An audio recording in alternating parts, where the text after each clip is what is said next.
తెలుగు తమ్ముళ్లకు సంక్రాంతికి మించిన పండుగ మహానాడు.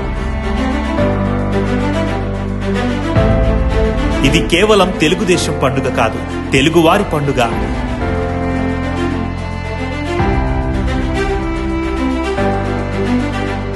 ఏడాదికోసారి వచ్చే సంక్రాంతి వేడుకలను 3 రోజుల పాటు అత్యంత ఘనంగా ఎలా నిర్వహించుకుంటామో అన్నగారు స్వర్గీయ నందమూరి తారక రామారావు గారి జన్మదినాన్ని పురస్కరించుకొని మహానాడు వేడుకను అంత ఘనంగా జరుపుకుంటారు తెలుగువారు. 1983 ఎన్నికల్లో తెలుగుదేశం పార్టీ ఘన విజయం సాధించిన తర్వాత మే 26, 27, 28 తేదీల్లో గుంటూరులో తొలిసారిగా మహానాడు వేడుకను నిర్వహించారు. ఈ వేడుకలకు బాబు జగ్జీవన్ రామ్, ఎంజి రామచంద్రన్, ఫరూక్ అబ్దుల్లా, ఎల్కే అద్వానీ, అటల్ బిహారీ వాజ్పేయి, మేనకా గాంధీ లాంటి అతిరథ మహారథులు విచ్చేయడం యావత్ దేశం దృష్టిని ఆకర్షించింది. దేశవ్యాప్తంగా అనేక పార్టీలకు చెందిన ప్రధాన నాయకుల్ని ఒక చోటుకు చేర్చి దేశంలో ప్రతిపక్షాన్ని బలోపేతం చేయడంలో మహానాడు కీలక పాత్ర పోషించింది. మహానాడు అనే పేరు తెలుగుదేశం కార్యక్రమాల్లో తప్ప వాడుక భాషలో మనకెక్కడా వినిపించదు. ఈ పేరును స్వర్గీయ ఎన్టీ రామారావు గారు సృష్టించారు.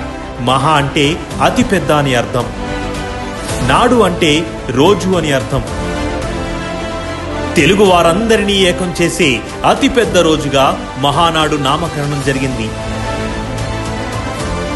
తెలుగు జాతిని ప్రపంచానికే పరిచయం చేసిన 3 అక్షరాల పేరు ఎన్టీఆర్. ప్రజల కన్నీరు చెరిపింది ఎన్టీఆర్. ఢిల్లీకి తెలుగోడి పవర్ చూపించింది ఎన్టీఆర్. బీసీలు, ఎస్సీలు, ఎస్టీలు, మైనారిటీలకి రాజకీయ ఆర్థిక స్వాతంత్రం కల్పించింది ఎన్టీఆర్. ఎన్టీ రామారావు గారి జన్మదినం సందర్భంగా మహానాడు వేడుకలను నిర్వహించడం ఆనవాయితీగా వస్తుంది. తెలుగుదేశం పార్టీ జాతీయ అధ్యక్షులు నారా చంద్రబాబు నాయుడు గారి సారథ్యంలో మహానాడు వేడుకలు రాష్ట్రంలో ఒక్కోసారి ఒక్కో ప్రాంతంలో నిర్వహిస్తూ ఈ వేడుకల్లో తెలుగు ప్రజలందరినీ భాగస్వాములం చేస్తున్నారు. తెలుగు వారి ఆత్మ గౌరవాన్ని ప్రపంచానికి చాటి చెప్పిన ఏకైక నాయకుడు నందమూరి తారక రామారావు గారు. అలాంటి మహానాయకుడికి వారసులం మనందరం.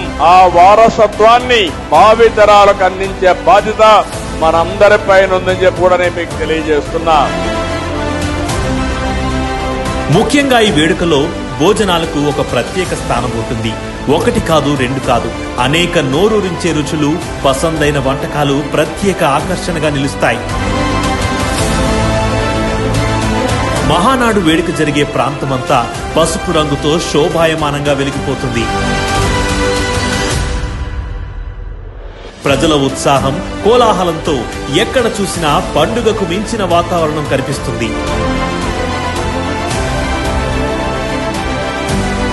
2024 ఎన్నికల్లో తెలుగుదేశం పార్టీ తిరిగి అధికారం చేపట్టిన తరువాత వస్తున్న మహానాడు వేడుకను మే 27, 28, 29 తేదీల్లో కడప జిల్లాలో అంగరంగ వైభవంగా నిర్వహించేందుకు అన్ని ఏర్పాట్లు ముమ్మరంగా జరుగుతున్నాయి.